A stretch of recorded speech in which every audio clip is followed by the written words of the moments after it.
Hello दोस्तों, welcome back to my channel. मैं हूं आपके साथ तनुज मौर्य और आज का हमारा टॉपिक है न्यूटन के गुरुत्वाकर्षण का नियम। तो ये हमारे ग्रेविटी चैप्टर का बहुत ही इंपॉर्टेंट टॉपिक है 9th और 11th के लिए। तो यहाँ पर मैं न्यूटन के गुरुत्वाकर्षण के नियम की यहाँ पर मैंने पूरी जानकारी आपको बताऊंगा इस वीडियो में। तो वीडियो बहुत ही ज़्यादा इंटरेस्टिंग होने वाला है, तो वीडियो को पूरा देखना, स्किप मत करना। तो चलिए देखते हैं, वीडियो को स्टार्ट करते हैं। यहाँ पर मैंने पहले यहाँ पर फिगर ड्रा कर बना लिया है और उसके बाद मैंने नियम लिखा है। तो नियम सबसे पहले हम पढ़ लेते हैं। किन्हीं दो पिंडों के बीच लगने वाला आकर्षण बल उन दोनों पिंडों के द्रव्यमानों के गुणनफल के अनुक्रमानुपाती है, उनके बीच की दूरी के वर्ग के भी उत्क्रमानुपाती होता है। मैं जानता हूँ परिभाषा आपको याद नहीं होगी ना, इस समझ में कोई कुछ भी इसमें समझ में आपको नहीं आया होगा। तो ये समझ में कैसे आएगा, मुझे भी पहली बार समझ में नहीं आया, तो आप इसे बस यूं ही समझ जाएंगे। तो चलिए देखते हैं यहाँ पर क्या हुआ, क्या होगा। सबसे पहले मैंने दो पिंड माने हैं, एक का द्रव्यमान m है, एक का द्रव्यमान m है, या आप m1 m2 भी मान सकते हैं। तो मैं यहाँ पर m1 m2 ही मान लेता हूँ, दिक्कत ना हो। तो m1 m2 और इसे r मान लेते हैं, कैपिटल R या स्मॉल r आप जो भी माने तो ठीक है। तो यहाँ पर हमें कह क्या रहा है, पहले किन्हीं दो पिंडों के बीच लगने वाला आकर्षण बल F ही लगेगा। तो मान लेते हैं यहाँ पर लगने वाला आकर्षण बल F है। तो मैं यहाँ पर कुछ लिख नहीं रहा हूँ कि माना m1 द्रव्यमान का एक पिंड है तथा m2 द्रव्यमान का एक पिंड है, उनके बीच की दूरी r है तथा इन पर लगने वाला बल F है। तो मैं सिर्फ इतना लिख रहा हूँ। नहीं, चलिए लिख लेते हैं। तो दोस्तों मैंने यहाँ से लिख लिया है, माना m1 द्रव्यमान तथा m2 द्रव्यमान के दो पिंड परस्पर r दूरी पर रखे हैं। m1 यहाँ पर m1 द्रव्यमान का एक पिंड, m2 द्रव्यमान का एक पिंड परस्पर r दूरी पर दोनों रखे हैं, परस्पर r दूरी पर रखे हैं तथा इनके बीच लगने वाला आकर्षण बल F है। तो मैंने सब कुछ वही लिखा है जो भी आपको मैंने बताया। तो अगर इनके बीच लगने वाला आकर्षण बल F है तो नियम हमारा क्या कह रहा है, नियम कह रहा है किन्हीं दो पिंडों के बीच लगने वाला आकर्षण बल उनके द्रव्यमानों के गुणनफल के अनुक्रमानुपाती। मतलब कह रहा है आकर्षण बल F है, आकर्षण बल उनके द्रव्यमानों के द्रव्यमान क्या है m1 m2, उनके द्रव्यमानों के गुणनफल के अनुक्रमानुपाती होता है। तो m1 m2 गुणनफल में हो गए, अनुक्रमानुपाती होता है। इसे मान लेते हैं क्वेश्चन नंबर फर्स्ट। अब हमारा फिर दूसरा क्या कह रहा है, यहाँ पर नियम पढ़ेंगे तो आगे कह रहा है तथा उनके बीच की दूरी के वर्ग के व्युत्क्रमानुपाती होता है। तो F यहाँ पर भी रहेगा, उनके बीच की दूरी क्या है r, वर्ग के व्युत्क्रमानुपाती। जब अनुक्रमानुपाती होता है तो सामने रहता है, तब व्युत्क्रमानुपाती हो जाता है तो 1/में हो जाता है। तो अब यहाँ से क्या लिख सकते हैं, इसे क्वेश्चन नंबर 2 मान लेते हैं। समीकरण 1 व 2 से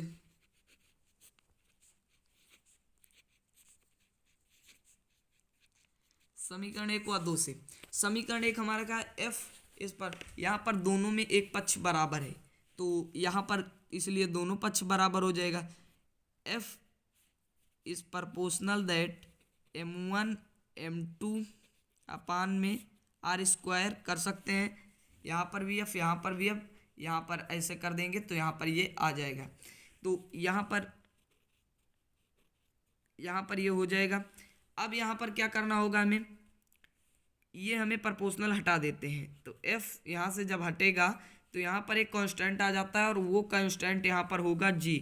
कभी भी नियतांक हटाते हैं तो वहाँ पर एक कांस्टेंट आ जाता है, तो यहाँ पर ये कांस्टेंट जो हमारा आया वो G है। अब इसके बाद जो बचा है वही लिख देंगे m1 m2 अपान में r स्क्वायर, जहाँ m1 पहले पिंड का द्रव्यमान, m2 दूसरे पिंड का द्रव्यमान, r उनके बीच की दूरी या आकर्षण बल तथा G गुरुत्वाकर्षण नियतांक है। तो अब हम इसका मात्रक कैसे निकालेंगे, बात आती है यहाँ पर मात्रक की और विमा की। तो मैं अभी यहाँ पर विमा और मात्रक दोनों निकालना बता देता हूँ। तो दोस्तों यहाँ पर हमारा फार्मूला ये है।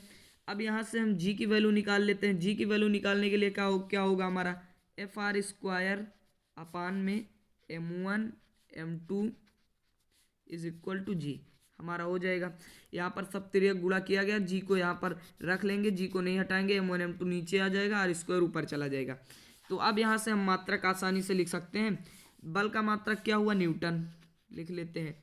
फिर यहाँ पर हमारा आर का मात्रक, यहाँ पर आर त्रिज्या है, आर दूरी है, दूरी का मात्रक मीटर और स्क्वायर लगा है तो मीटर स्क्वायर। अब यहाँ पर बटे दो पिंड हैं चूंकि, तो यहाँ पर एक का किलोग्राम दूसरे का किलोग्राम, दोनों का मिलाकर किलोग्राम स्क्वायर हो गया। और यहाँ पर इसका लिख देंगे आर आर स्क्वायर, और यहाँ पर हो जाएगा अपान में m1 m2 बराबर जी। तो जी का हमारा जो मात्रक आया वो न्यूटन मीटर स्क्वायर पर किलोग्राम स्क्वायर। अब इसकी हम बीमा कैसे लिखेंगे, बात आती है यहाँ पर बीमा की। तो बीमा लिखने के लिए सबसे पहले बल की बीमा क्या होती है लिख लेते हैं। बीमा बराबर बल की बीमा होती है mlt-2, ये हमें पता है। और यहाँ पर ये जो हमारा आर की बीमा होती है ये हमारी होती है L2 लिख लेते हैं, और अपान में m1 दोनों की m हो जाएगी। बीमा को हमेशा मंझले ब्रैकेट में रखते हैं, ध्यान रखिएगा। तो यहाँ पर हो जाएगा ये L2 इसके साथ जुड़ जाएगा तो हो जाएगा ml2t-2 अपान में m2, यहाँ से हो जाएगा m2। अब इसे क्या कर सकते हैं, यहाँ से बराबर में लिख सकते हैं, m को भेज दीजिए ऊपर, तो अगर यहाँ पर ये ऊपर जाएगा तो यहाँ हो जाएगा m1 L2 t-2 एक ब्रैकेट में, और यहाँ पर जब ये जाएगा तो घात माइनस में हो जाएगी। अब यहाँ से घटा दीजिए तो हमारा यहाँ से बीमा निकल के m-1 L2 t-2, यहाँ पर L3 हो जाए, सॉरी यहाँ गलती, यहाँ पर L2 और एक L जुड़कर 3L बनेंगे तो यहाँ पर L3 हो जाएगा, L3 और t-2, ये हो गई हमारी गुरुत्वीय त्वरण की बीमा। तो इसकी बीमा ये हो गई, मात्रक ये हो गया। तो यहाँ पर मैंने मात्रक और बीमा दोनों बता दिया है। तो अब तो आपको नियम समझ में आ ही गया होगा।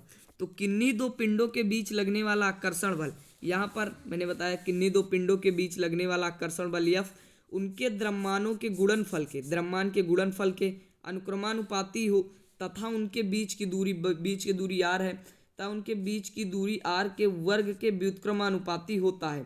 तो यही न्यूटन के गुरुत्वाकर्षण का नियम है। तो अब यहाँ से नियम पढ़ सकते हैं, किन्हीं दो पिंडों के बीच लगने वाला आकर्षण बल उन दोनों पिंडों के द्रव्यमानों के गुणनफल के अनुक्रमानुपाती तथा उनके बीच की दूरी के वर्ग के व्युत्क्रमानुपाती होता है। तो ये हुआ न्यूटन के गुरुत्वाकर्षण का नियम, और मैंने मात्रक और बीमा भी अभी आपको बता दी। तो आज की इस वीडियो में इतना ही। अगर आपको ये वीडियो पसंद आया तो वीडियो को लाइक कर देना, चैनल को सब्सक्राइब कर देना और कमेंट बॉक्स में बताना वीडियो कैसा था। मिलते हैं अगले वीडियो में, तब तक के लिए बाय बाय।